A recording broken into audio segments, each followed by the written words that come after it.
Hello class 8. So we will continue our second chapter. So open page number 17. हम लोग microorganism के type protozoa fungi algae पढ़ चुके थे. Now we will start viruses. Virus meaning poison. Virus का meaning क्या होता है? जहर या poison. Viruses are the micro organism and most primitive organism known to man.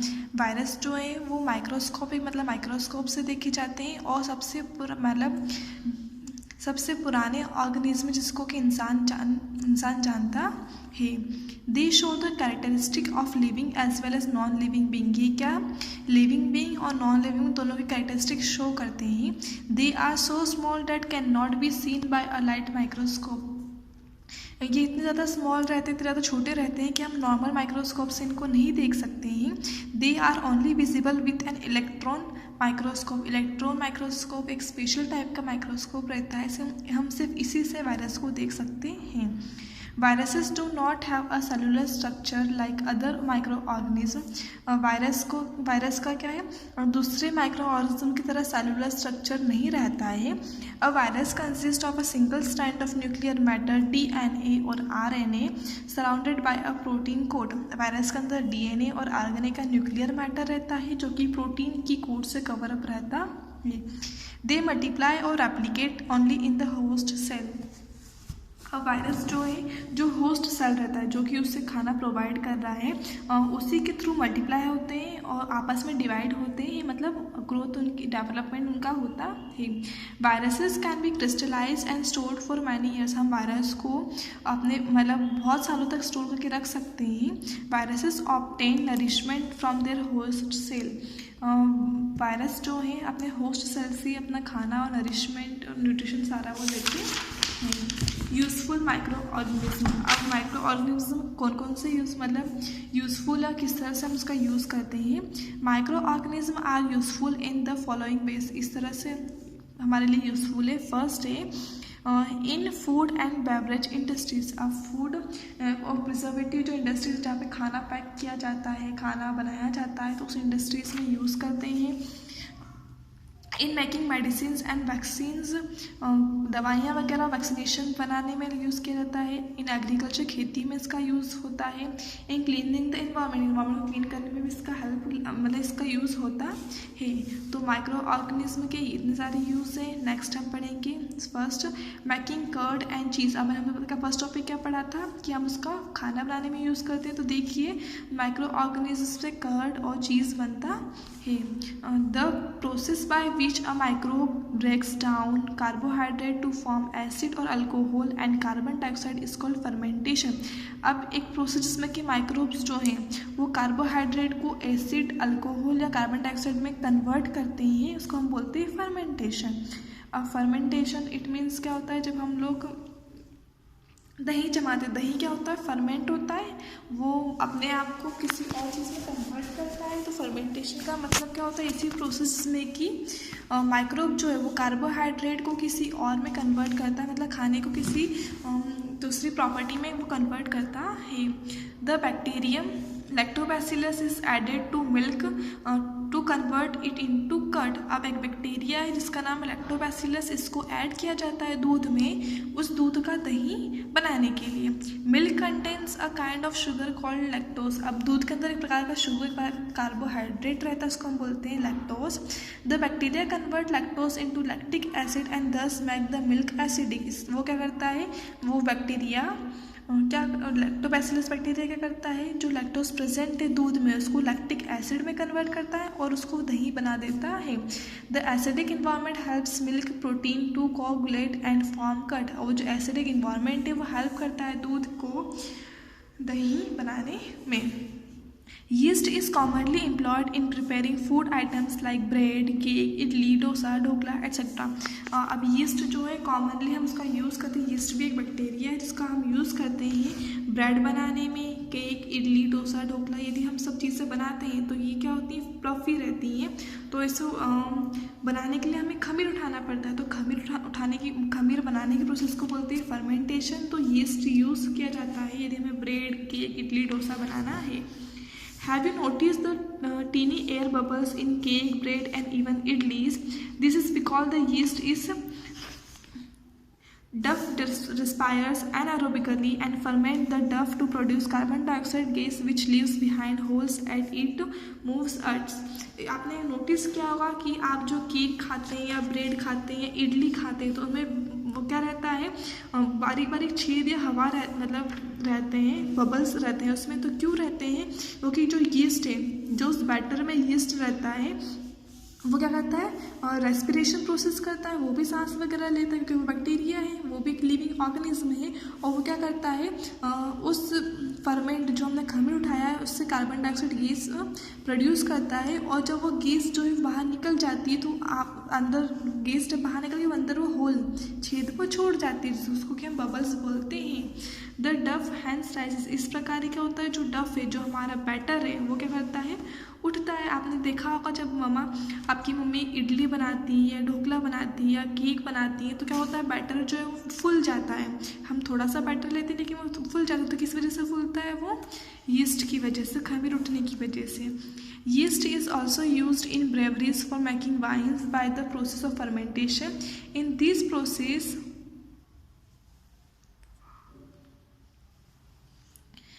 the yeast ferments the sugar to form alcohol.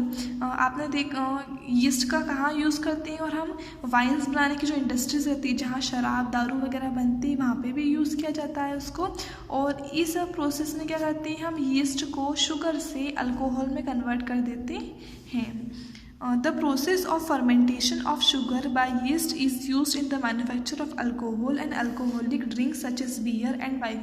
हमने ऊपर पढ़ा fermentation का, शुगर को फर्मेंटेशन करने की जो प्रोसेस रहती है यीस्ट से, उसका हम यूज़ करते हैं अल्कोहल शराब बनाने में, जैसे कि बियर और वाइन हम बोल सकते हैं। One of the main differences between wine and beer production is the source of sugar. अब वाइन और बियर इन दोनों में डिफरेंस क्या है, मेन डिफरेंस क्या है?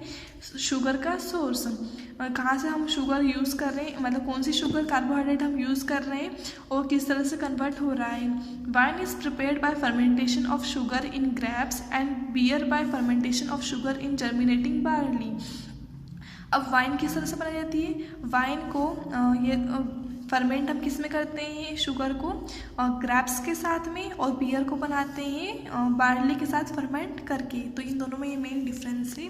नेक्स्ट है microorganism in the field of medicine. अब माइक्रो ऑर्गेनिज्म का हम यूज़ करते हैं मेडिसिन सेक्टर्स में भी, मेडिकल सेक्टर में भी। Microorganism like fungi and bacteria are use to prepare medicine called the antibiotics. हम लोग माइक्रो ऑर्गेनिज्म का यूज़ करते हैं फंगी, जैसे कि फंगी बैक्टीरिया का एंटीबायोटिक्स बनाने के लिए। That treated diseases in human और एनिमल्स और इवन प्लांट्स, जो कि हेल्प करती है बीमारी को दूर करने में, चाहे वो इंसान हो, एनिमल्स हो या प्लांट्स हो। जैसे कि आप डॉक्टर से सुना होगा, डॉक्टर यदि आपको फीवर की टैबलेट देते हैं साथ में ये बोलते हैं कि एंटीबायोटिक की टैबलेट भी लेना है आपको। यदि आप कहीं बॉटल लगवा रही हैं, यदि आपको कहीं सिरिंज वगैरह लग रही है तो बोलते हैं ना कि इसमें एंटीबायोटिक का इंजेक्शन लगा देना। तो ये क्या होते हैं, ये सारे हमारी हेल्थ के लिए, हमारी डिजीज़ को क्योर करने के लिए यूज़ किए जाते हैं। The first antibiotic penicillin was discovered by Alexander Fleming, used the fungus Penicillium.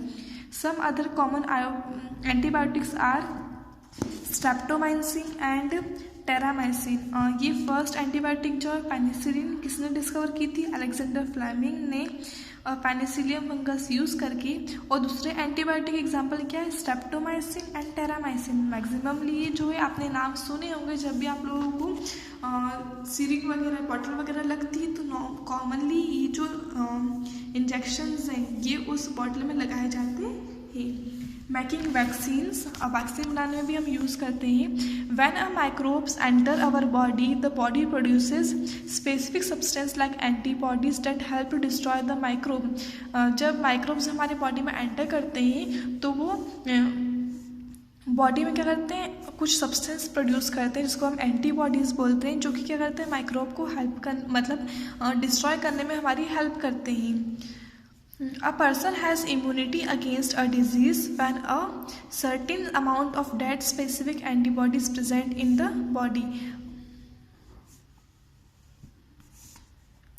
हमारी बॉडी में इतनी क्षमता रहती है, यदि हमारे अंदर कुछ थोड़ा सा यदि हमें थोड़ा वायरल फीवर वगैरह हो गया है तो हमारी बॉडी में इतनी इम्यूनिटी रहती है कि हम उस जो हमें वायरल फीवर वगैरह हुआ है तो हम उसके अगेंस्ट हमारी बॉडी लड़ सकती है। This immunity can be artificially produced by vaccinating the person. अब जिस व्यक्ति में वो कैपेसिटी वगैरह नहीं है तो उसे हम आर्टिफिशियल प्रोवाइड कर सकते हैं वैक्सीनेशन प्रोवाइड करके। और vaccine is a substance that is given to protect an individual from diseases. अब वैक्सीन क्या है? एक सब्सटेंस है जो कि दिया जाता है इंसान को बीमारी से बचाने के। जैसे कि अभी हम लोग किसकी वैक्सीनेशन ढूंढ रहे हैं? कोरोना वायरस की। कोरोना वायरस से बचने के लिए जैसे कि आपको बचपन में पोलियो की दवाई पिलाई जाती है तो पोलियो से बचाने के लिए तो पोलियो वैक्सीनेशन आपको पिलाई गई होगी दवा। और अभी हम लोग जो है पूरी दुनिया किसकी रिसर्च में लगी हुई है? कोरोना वायरस की वैक्सीनेशन बनाने के लिए। तो वो भी क्या होती है? अदर माइक्रोब्स वगैरह इन सब से मिलकर ही वो बनेगी। In agriculture to increase soil fertility. Agriculture में भी इसका यूज़ किया जाता है सॉइल की फर्टिलिटी को बढ़ाने के लिए। Some bacteria live in the roots of a leguminous plant such as pea, bean and gram. These bacteria form root nodules and are able to fix atmospheric nitrogen and convert it into suitable usable forms like nitrates. अब कुछ bacteria जो हैं ऐसे पौधे जैसे कि चने हैं, सोयाबीन है और बटले हैं, इन सब पौधों की रूट्स में, जड़ों में प्रेजेंट रहते हैं जो कि क्या करते हैं? एटमॉस्फेयर नाइट्रोजन जो है उसको नाइट्रेट्स में कन्वर्ट करते हैं। जो भी एटमॉस्फेयर में नाइट्रोजन प्रेजेंट है वो उसको नाइट्रेट्स में कन्वर्ट करने में हेल्प करते हैं। जैसे कि इस डायग्राम में बताया है कि एटमॉस्फेयर में देखिए एन लिखा है ना, तो ये क्या नाइट्रोजन प्रेजेंट है एनवायरनमेंट में, तो वो क्या करते हैं? उसको लेकर ये जो जड़ें हैं ये नाइट्रेट्स में कन्वर्ट करने में इसकी हेल्प करते हैं। Atmospheric nitrogen can not be used by plants as such but it can be used in the form of nitrates. अब एटमॉस्फेयर में जो नाइट्रोजन है वो डायरेक्टली प्लांट यूज़ नहीं कर सकते, लेकिन जब उसको नाइट्रेट्स में कन्वर्ट कर दिया जाए तो जो प्लांट्स है वो उसे यूज़ कर सकते हैं। The process of fixation of atmospheric nitrogen into suitable forms is called nitrogen fixation. अब देखिए एटमॉस्फेयर में जो नाइट्रोजन प्रेजेंट है उसको इस फॉर्म में कन्वर्ट करना जिसको प्लांट यूज़ कर सके उसको बोलेंगे, इस प्रोसेस को बोलेंगे nitrogen fixation. Nitrogen fixation increases fertility of soil. Nitrogen fixation क्या करता है? सॉइल की जो फर्टिलिटी है, जो उपजाऊपन है मिट्टी का, उसे बढ़ाता है। Blue green algae are also known to fix nitrogen and increase soil fertility. Blue green algae blue green algae को भी जाना जाता है कि वो नाइट्रोजन को कन्वर्ट करती है नाइट्रेट्स में और फर्टिलिटी बढ़ाती है वो सॉइल की। तो एग्जाम्पल हमने क्या देखा? ब्लू ग्रीन अलगी जो कि हेल्पफुल होती है एनवायरनमेंट के नाइट्रोजन को नाइट्रेट्स में कन्वर्ट करने के लिए। और नाइट्रेट्स जब बन जाता है तो नाइट्रेट्स प्लांट यूज़ करते हैं और अब सॉइल की फर्टिलिटी उससे बढ़ती है। नेक्स्ट है इन क्लीनिंग द एनवायरनमेंट। एनवायरनमेंट को क्लीन करने में भी हेल्प करते हैं माइक्रो ऑर्गेनिज्म। किस तरह से? तो मैं इस पैराग्राफ में रीड करेंगे। Microorganism such as bacteria, fungi and protozoa help by decomposing the tissues of dead organism to get their food. अब माइक्रो ऑर्गेनिज्म जैसे कि बैक्टीरिया, फंगी, प्रोटोजोआ क्या करते हैं? जो डेड ऑर्गेनिज्म है, जो हम लोग जब किसी की डेथ हो जाती है तो हम उसे मिट्टी में गाड़ देते हैं, दफना देते हैं, तो क्या करते हैं? वो उसको डिकम्पोज कर देते हैं। वो without bacteria piles of dead organism would cover the earth. यदि बैक्टीरिया वगैरह नहीं रहेंगे तो एक क्या होगा कि हमारी जो पृथ्वी है वो डेथ बॉडीज से भर जाएगी, हर जगह डेड बॉडी वगैरह प्रेजेंट रहेगी।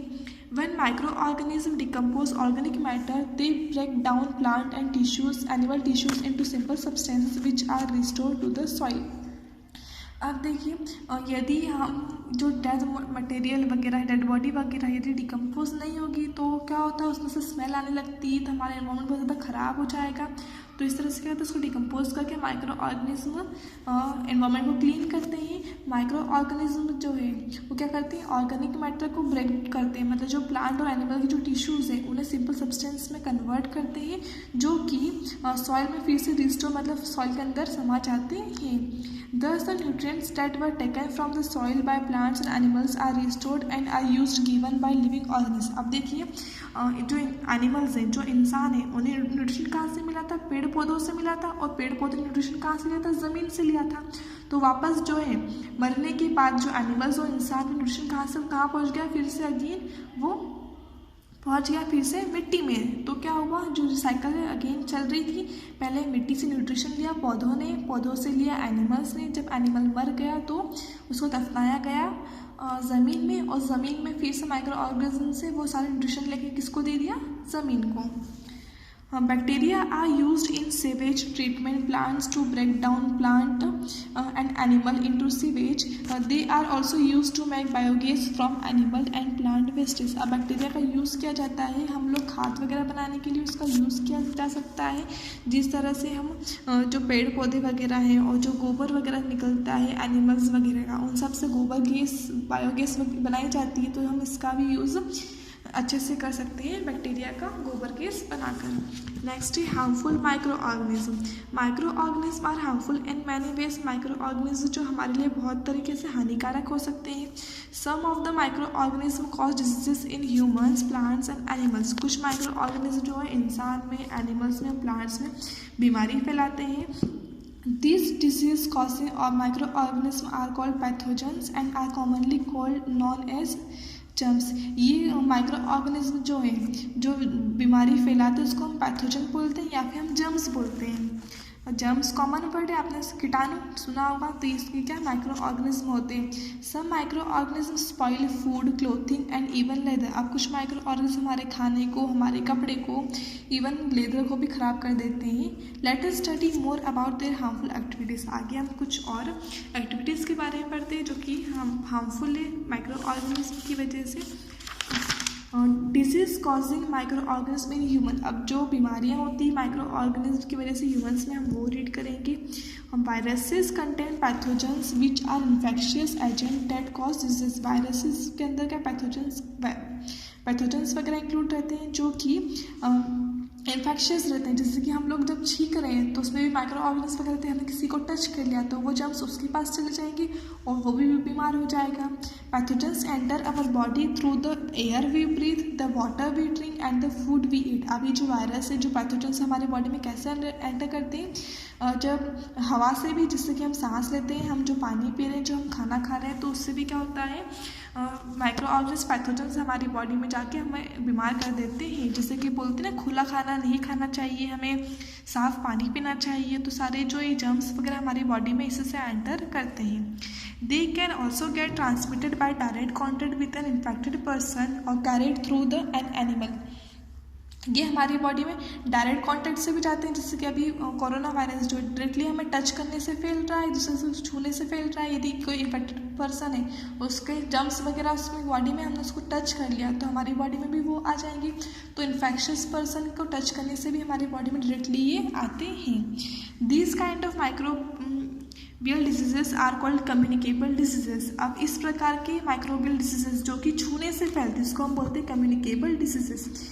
They spread from the infected person से दूसरों को फैलती, जैसे कि कॉमन कोल्ड, सर्दी खांसी, सर्दी, chicken pox, tuberculosis, typhoid, hepatitis and many more. अब जैसे कि पीलिया, टाइफाइड और चिकन पॉक्स, जिसको अचपूड़ा बोला जाता है, या सर्दी खांसी, ये क्या होता है, यदि हम एक दूसरे को टच करते तो इससे ये फैलती है। तो ये क्या कम्युनिकेबल डिजीजेस जो कि छूने से फैलती है। Infection through air. अब हवा से भी इन्फेक्शन फैलता है। Bacteria, spores of fungi and viruses enter our body through breathing and attack our wind pipe and lungs. अब बैक्टीरिया जो है, बैक्टीरिया जैसे कि फंगी, वायरसेस वगैरह क्या है, हमारी बॉडी में एंटर करते हैं डायरेक्टली हवा के ज़रिए, और ये हमारी विंड पाइप, जिससे कि हम लोग सांस लेते हैं, ये जो पाइप हमारे गले में, जिससे कि हम सांस को अंदर, जो हवा है वो अंदर जाती है लंग्स में, तो लंग्स और विंड पाइप दोनों को अफेक्ट करते हैं। Microbes are present in saliva and mucus. Microbes जो हैं वो हमारे मुंह का जो थूक है, जो सलाइवा वगैरह, सलाइवा है, थूक, इसमें भी प्रेजेंट रहते हैं। When an infected person sneezes और cough in public places, droplets with the germs are spread in the air which are taken by other healthy persons and get infected. जब कोई इन्फेक्टेड पर्सन छींकता है या खांसता है public place में, तो क्या होता है, उसकी बॉडी के जो भी जर्म्स वगैरह हैं वो उस हवा में फैल जाते हैं, और जब हेल्दी पर्सन वही हवा को अपने अंदर ले रहा है तो वो बीमार हो सकता है। Next, infection through water. अब पानी के जरिए भी इन्फेक्शन फैलता है। Water is polluted by so many ways. Water जो है बहुत सारे तरीके से पॉल्यूट हो सकता है। प्रदूषित हो सकता है। Sewage is the biggest problem to pollute water. अब सीवेज मीन्स क्या होता है, हमारा घर का जो भी गंदा पानी है हम डायरेक्टली उसको पानी में बहा देते हैं नाले वगैरह में, तो वो ज़्यादातर क्या कर रहा है, बिगेस्ट प्रॉब्लम है पॉल्यूट करने की वाटर को। Contaminated water is the cause of jaundice, dysentery, cholera, typhoid and other intestinal infections. अब ये जो गंदा पानी है वो क्या, जिससे कि हमें जॉन्डिस, डिजेंट्री, कॉलेरा ये सारी बीमारियां हमें हो सकती हैं, टाइफाइड हो सकता है, हमारे पेट की हमें प्रॉब्लम्स वगैरह हो सकती हैं। By using unclean water for drinking, brushing teeth, washing the clothes and for cooking purpose many diseases of eyes, years, respiratory system and intestine में ऑकर। अब हम जब गंदा पानी यूज़ कर रहे हैं खाना खाने के लिए, पीने के लिए, खाना बनाने के लिए, हमारे टीथ ब्रश करने के लिए, कपड़े धोने के लिए, तो क्या हो रहा है, इससे हमारी आँख, कान, रेस्पिरेटरी प्रॉब्लम हो रही है, मतलब हमारी बॉडी जो है काफ़ी ज़्यादा बीमारियों से ग्रसित हो जाती है। Some infections may take place through swimming pool water. Swimming pool में भी क्या होता है, बहुत सारे लोग जाते हैं स्विमिंग करने के लिए, तो एक दूसरे के जर्म्स वहाँ से भी फैलते हैं। Mosquitoes and are carriers for germs causing malaria, dengue fever and yellow fever.